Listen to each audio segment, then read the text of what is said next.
Welcome to Fortress of Faith with Tom Wallace, calling North America to repentance and revival. Welcome once again to the Corner of Truth and Courage. You're listening to Fortress of Faith. This is Tom Wallace. Well, yesterday I began sharing with you some great news, some startling news, what's going on in the Middle East. And that is that church planting is about to start in Saudi Arabia. Yeah, this is the birthplace of Islam. And there's some dramatic things that's been going on in the Middle East over the last 4, 5, 6 years. And there is a movement to turn away from the fundamentalism that has been growing since the 70s, 80s, and 90s, and so on there. And many of the leaders, the Arab leaders, are saying that type of Islam we don't want here. We want a kinder, gentler version of Islam, what we used to have 60, 70, 80 years back, and so on there with the Ottoman Empire.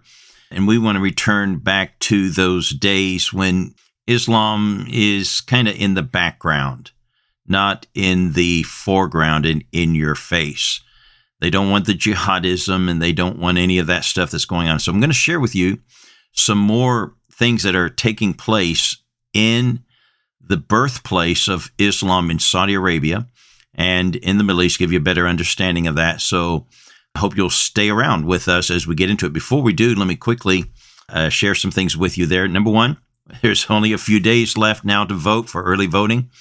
And I really want to encourage our listeners here. Being informed is power. Having knowledge is power. And we need to have the courage to stand up and act on what we know that is right. And for far too long, many Christians have been silent. We have a duty to be salt and light in our community. And that's not just sharing the gospel. It's about standing for righteousness. And one of the ways that you can stand for righteousness is to vote. You have an opportunity to pick who makes the laws and executes the laws in our nation. Christians have been far too negligent in this field.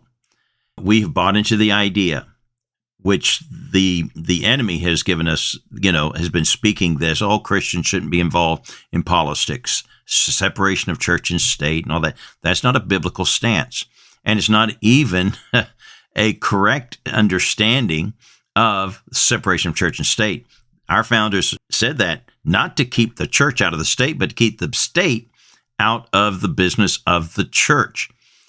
And so we need to stand up and we need to vote.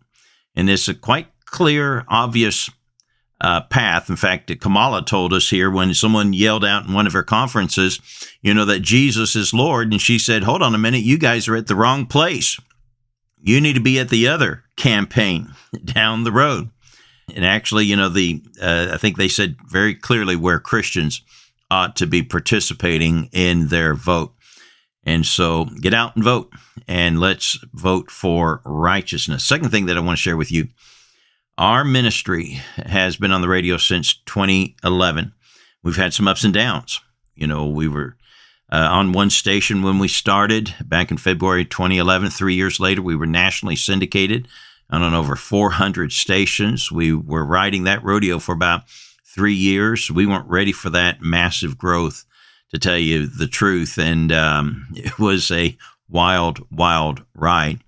And we had to pull away from that financially. We just couldn't keep up with the fundraising.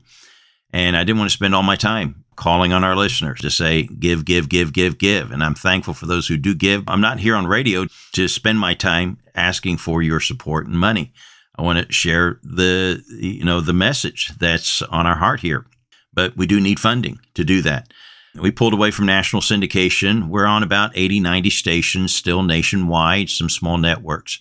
Well, there's another network that's not a big one, but has some very big radio stations in America that is wanting Fortress of Faith to come on with them, to join with them. And they have offered us an amazing deal. Is getting into big cities like Philadelphia and Indianapolis and Oklahoma City and Kansas City and places there that some of these places have some very, very large Muslim populations, and our message is going to be very much needed in these cities. But we need your help. We need to raise $24,000 to get in the door. Now, that's a lot of money, but that's, let's break that down bite size. As I say often, how do you eat an elephant? One bite at a time, right? So we're going to split that $24,000 into two groups. One group, we're trying to raise $12,000 in one-time giving in the next 2 weeks. And so if you can help us with a single donation towards that amount, maybe God has blessed you with means, and maybe you can write us a big check. Many of us can't do that. I get that. But whatever you can give towards that would be a tremendous help. The other side, the other $12,000, we're trying to raise on a monthly donation basis. And all we need, folks, is 12 people to support us at $83.33 a month for 12 months. And that's $1,000 at the end of the year. All we need is 12 people to sign up for that. Another way you could do it, say, well, I can't give $83.33. That's a bit too high for us, but I can afford $41.66. Now that's half that amount. So that'd be like 24 different people saying, hey, I can handle that part of that. Or if two said, I can do that, that kind of takes the place of what one person would do. Would you consider helping us reach this goal? The number to call is 800-616-0082. I'll give that number at the end of the broadcast, but it's 800-616-0082. You can always find out or give online at fortressoffaith.com, fortressoffaith.com. All right, let's get into more of this, what's going on in the Middle East. One question that I think people should have been puzzled about, why is it that when Israel went into Gaza, why did the Arabs stay home? Because that should have been a surefire trip line for that community, that region to go to war with Israel. All the Arabs want Israel's destruction, right? And the interesting thing is that they stayed home.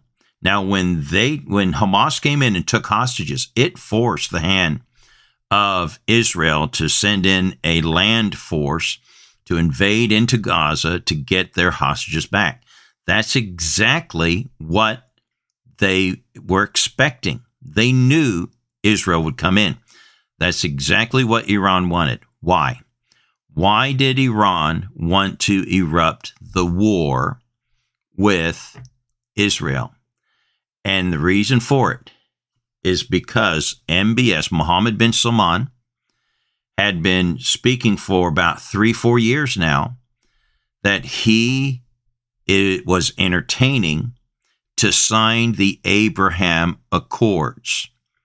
And he was about to do it. He was about 2 weeks away from signing the Abraham Accords. This is why Iran initiated the attack by Hamas on Israel, hoping that it would scuttle his efforts to sign the peace accords with Israel. Why? Because if MBS, Mohammed bin Salman, signed it, it would be game over for Iran. Iran cannot take down Israel by themselves. They don't have the capability of it. They need the Arabs to do it. But the Arabs stayed home. Why? MBS said, don't get into this. Stay home. They rattled their sabers. They gave some condemnations and stuff there. But for the most part, all that was just window dressing to acting like how they're supposed to act. But none of them are interested in warring with Israel.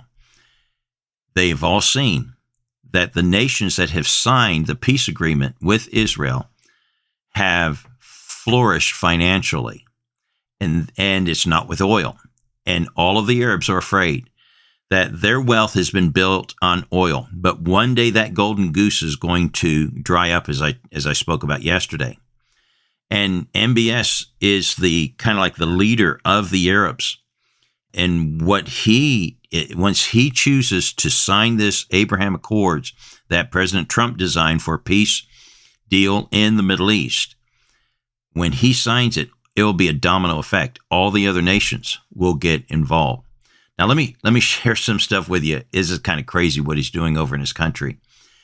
He is reforming his nation to the point that, as I mentioned, they fired over 3,500 radical clerics and replaced them with moderates. They're doing away with the religious police, and they're buying up sports teams and moving them in.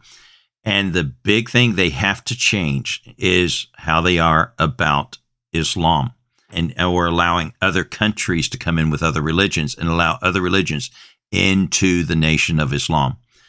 I shared some stuff in the past about this, and I don't have the time to get all into the details, but I'll try to as much as I can in these next few minutes. If you're not aware of Joel Rosenberg is a journalist. He lives in the Middle East. He's an American Jew. He's a Christian and very outspoken about his Christianity. And because of his books that he's been writing, he has developed a friendship with King Abdullah II, who's the king of Jordan. And their friendship has grown to such a closeness that he said to the king, he said, "King, I know you know a little bit about Christianity. You studied in England at Oxford and stuff, but you're not really familiar with biblical Christianity. Would you be interested in meeting evangelical leaders from America, a delegation of them, to come and talk to you about bringing Christianity into Jordan?" And the king was interested in this. And then it developed where the President al-Sisi in Egypt heard about it. And he said, "Bring your delegation to me too." Then he got a communication from the State Department in the United States saying that someone from the Saudi government wanted Joel Rosenberg to get in touch with him. The Royal House of Saud said, "Bring your delegation also to meet the Crown Prince, Mohammed bin Salman." And so this delegation recently met with all of these Arab leaders to discuss bringing Christianity, church planting, into their countries. And at first, all these national leaders made clear, don't say anything to anybody, about this. Keep it secret. If this gets out, the deal's off. We can't talk. After all these meetings, these leaders published themselves about the success of these meetings. And so this is big. This is a big change of what's going on. And so I'm calling on our listeners to begin to pray.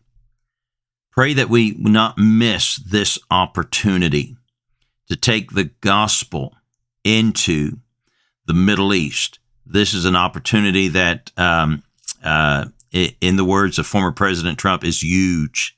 It really is. Pray the Lord of the harvest that he'll begin to call laborers and missionaries to go into these nations and to take the gospel to these people who need it. That's going to be it for today. Pray that you'll join us again tomorrow at the corner of truth and courage. God bless you.